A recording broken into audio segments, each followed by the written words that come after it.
खुदावन के नाम को इज्जत और जलाल देते हुए जोरदार तालियों को बजाते हुए खुदावन के नाम की तमजीद करते हुए हालेलुया। मेरे अजीजों, मसीह में आप सबकी मैं सलामती चाहती हूँ और इस क्रिसमस के सीजन को आप सबके साथ मुबारकबाद देती हूँ। खुदावन की शुक्रगुजारी करते हैं कि खुदावन अपने लोगों की जिंदगियों में खूबसूरत दिन और लम्हे लेके आता है। आज जो मेरा टॉपिक है वो है कलाम की सच्चाई से गुस्ल देना, होली शावर्स के साथ अपने आप को पाक और साफ करना। तो जो इसका कलाम वर्स थी वो इफ्सियों की किताब थी, इफ्सियों का लेटर यानी कि पौलुस रसूल के नाम, उसका 5 बाब है और उसकी 27 आयत में लिखा है, और ऐसी जलाल वाली कलीसिया बनाकर अपने पास हाजिर करें जिसके बदन में दाग या जुर्री या कोई और ऐसी चीज का ना हो बल्कि पाक और बेऐब हो। खुदावन के पाक नाम पढ़े और सुने जाने पे खुदावन की बरकत हो, आमीन। मेरे अजीजों, जब हम इस वर्ष को गौर से पढ़ते हैं तो लिखा है कि एक पाक कलीसिया खुदा अपने हुजूर चाहता है, उसके अंदर किसी तरह का दाग ना हो, किसी तरह की झुर्री ना हो, किसी तरह का उसके अंदर ऐब ना हो, बल्कि वो बेऐब और पाक हो, क्योंकि हमारा बनाने वाला जिंदा खुदा पाक है। मैं आपको एक बात बताती चाहूँ, सलीब पर जब यीशु मसीह आपके मेरे गुनाहों से लदा हुआ था तो पाक खुदा ने अपनी आंखों को उससे हटा लिया, क्योंकि खुदा की आंख बदी को नहीं देख सकती। मेरे अज़ीज़ों, जब पुराने अहदनामे को हम गौर से पढ़ते हैं तो देखते हैं कि मूसा से खुदा कहता है, यहोवा पाक खुदा किन लोगों को क्या 3 दिन ये अपने आप को पाक और साफ करें, मैं इनके साथ मुलाकात करने को हूँ। और वो कहता है कि मैं कोहे हुरब के पहाड़ पर आऊँगा और लोगों के साथ बातचीत करूँगा। और खुदा पाक था और कहा भी गया था 3 दिन अब इन लोगों को कहना कि अपने आप को पाक और साफ कर दे। यहूदी अपने आप को अच्छे तरीके से उन्होंने पाक और साफ किया, बदनी तौर पे अपने कपड़ों को, अपने जिस्म को, अपने बालों को, अपने दांत को, अपने कान को, अपने नाक को, हर चीज को उन्होंने पाक और साफ किया, लेकिन उन्होंने रूहानी तौर पे अपने आप को पाक और साफ नहीं किया। खुदा ने कहा कि जब अगर इसके पहाड़ के चुगिर्द हद बंदी बांध दे, अगर कोई इसके पास आता है तो उसे संसार किया जाएगा, अगर कोई एनिमल्स भी आता है तो उसे भी मार दिया जाएगा। मेरे अजीजों, लेकिन आज मैं खुदा उनकी शुक्रगुजारी करती हूँ उसके पाक लहू के लिए आप और मैं पाक और साफ है। हालेलुया।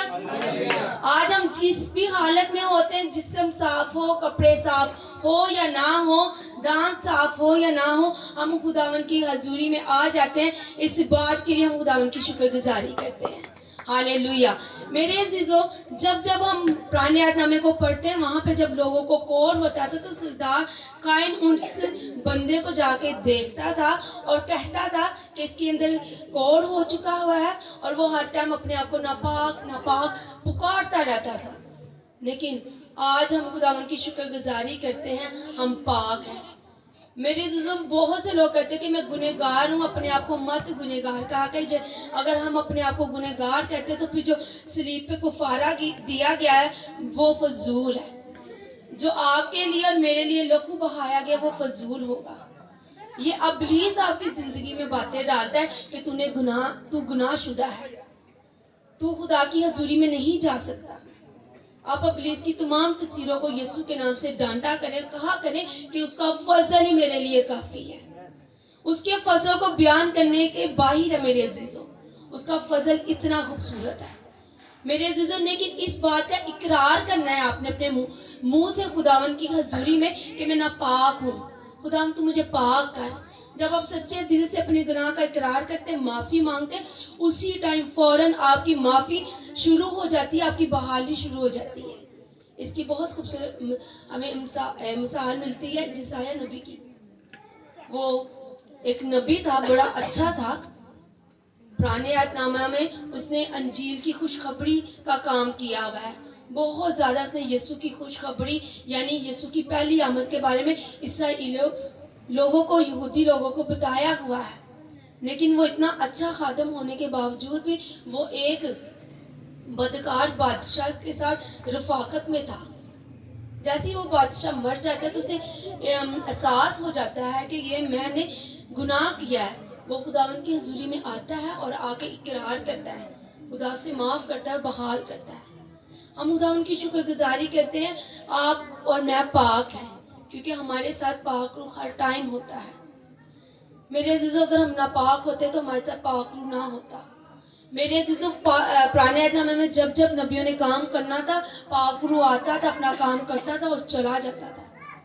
اس کی بہت اچھی مثال میں آپ کے ساتھ بیان کرتی ہوں. داؤد کو ہم دیکھیں, داؤد بڑا اچھا ورشپر تھا, لیکن جب وہ ورشپ کرتا تھا تب ہی خدا کا پاک روح اس کے ساتھ ہوتا تھا. اگر داؤد کے ساتھ پاک روح ہوتا تو وہ اتی اوریا کی بیوی کے ساتھ زنا نہ کرتا.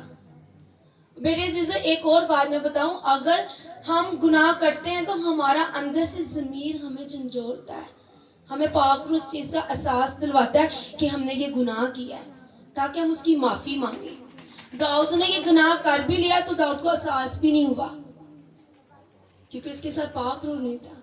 اسے احساس دلوانے کے لیے ناتن نبی آتا ہے, اور ناتن نبی کہتا ہے کہ ایک بادشاہ تھا, اس کے پاس 100 بھیڑیں تھی, 99 اور ایک نوکر تھا, اس کے پاس ایک بھیڑ تھی. اور اس بادشاہ نے اپنی بھیڑوں میں سے ایک بھیڑ کو ذبح نہیں کیا, بلکہ نوکر کی ایک بھیڑ کو لے کے ذبح کر دیا. تو داؤد کہتا ہے کہ وہ تو آدمی قتل کے لائق ہے. داؤد کو احساس ہی نہیں ہوتا کہ یہ گناہ میں نے کیا ہے. جب ناتن بتاتا ہے تو وہ کہتا ہے, او مائی گاڈ, میرے سے اتنا بڑا گناہ ہو گیا. وہ خدا کی حضوری میں گر جاتا ہے اور معافی مانگتا ہے. اور میرے عزیزو, اس نے جب معافی مانگی ہے, دوبارہ اس کی زندگی میں ویسا گناہ نہیں ہوا. ہاللیلویا. خدا کا فضل اس کی زندگی پہ آ کے ٹھہر گیا. آج جب ہم بھی گناہ کی معافی مانگتے ہیں تو دوبارہ ویسا گناہ ہماری زندگی میں نہیں آتا. میرے عزیزو, ہم جب لیشا کی زندگی پہ غور کرتے ہیں, علیشا ایک عورت کے پاس رہتا ہے, اس عورت کے لیے وہ دعا کرتی ہے, دعا کرتا ہے کہ اس کے لیے ہم بیٹا ہو. وہ کہتا ہے کہ آنے والے بہار کے موسم میں تیرے پاس بیٹا ہوگا. تو علیشا جو کہتا تھا وہ ہوتا تھا. میرے عزیزو, ایک دن اس کا بیٹا مر جاتا ہے. وہ عورت علیشا کے پاس آتی ہے اور آ کے کہتی ہے کہ میں نے آپ سے کہا نہیں تھا کہ آپ میرے لیے دعا کریں کہ میرا بیٹا ہو. جس کے لیے آپ نے دعا کی تھی آج وہ میرے پاس نہیں ہے. تو میرے عزیزو, علیشا کہتا ہے, جا حاضر کو کہتا ہے کہ جا یہ عصا لے اور اس کے جسم پہ پھیرے گا تو وہ زندہ ہو جائے گا. لیکن جہازی مکمل طور پہ پاک اور صاف نہیں تھا. اس کی زندگی میں لالچ تھا, گناہ تھا. اگر آج ہماری زندگی میں بھی لالچ اور گناہ ہوگا, کسی بھی طرح کا داغ ہوگا, جھوٹری ہوگی, تو ہم خداوند کی حضوری میں ویسے ایک استعمال نہیں ہوں گے جیسے وہ ہمیں استعمال کرنا چاہتا ہے. میرے عزیزوں کو کیا کرتی ہے, جاتا ہے, وہ کام نہیں ہوتا, وہ دوبارہ علیشا کے پاس آتا ہے, اور علیشا جا کے اس بچے کے اوپر جب اپنے جسم کو اس کے جسم کے ساتھ ہیٹ اپ کرتا ہے تو اس بچے کے اندر جان آ جاتی ہے. ہاللیلویا. کیونکہ علیشا بہت ہی وفادار اور تابعداری کے ساتھ خدا کے ساتھ چل رہا تھا. جو لوگ وفادار ہوتے ہیں, تابعدار ہوتے ہیں, جن کی زندگی میں کسی طرح کا داغ نہیں ہوتی, جھوٹری نہیں ہوتی, خداوند ان کے وسیلہ سے کام کرتا ہے. ہاللیلویا. ہم نے پاک کلام سے اپنے آپ کو ہر روز غسل کرواتے رہنا. اگر یہ کلام ہماری زندگیوں میں نازل ہوتا ہے تو اس کلام کو سننا اور اس کلام کو اپنی زندگی میں عملی جامہ بنانا ہے, تاکہ ہم پاک تر پاک ہوتے جائیں اور اس کی پاک حضوری کے قابل بنیں. ہاللیلویا.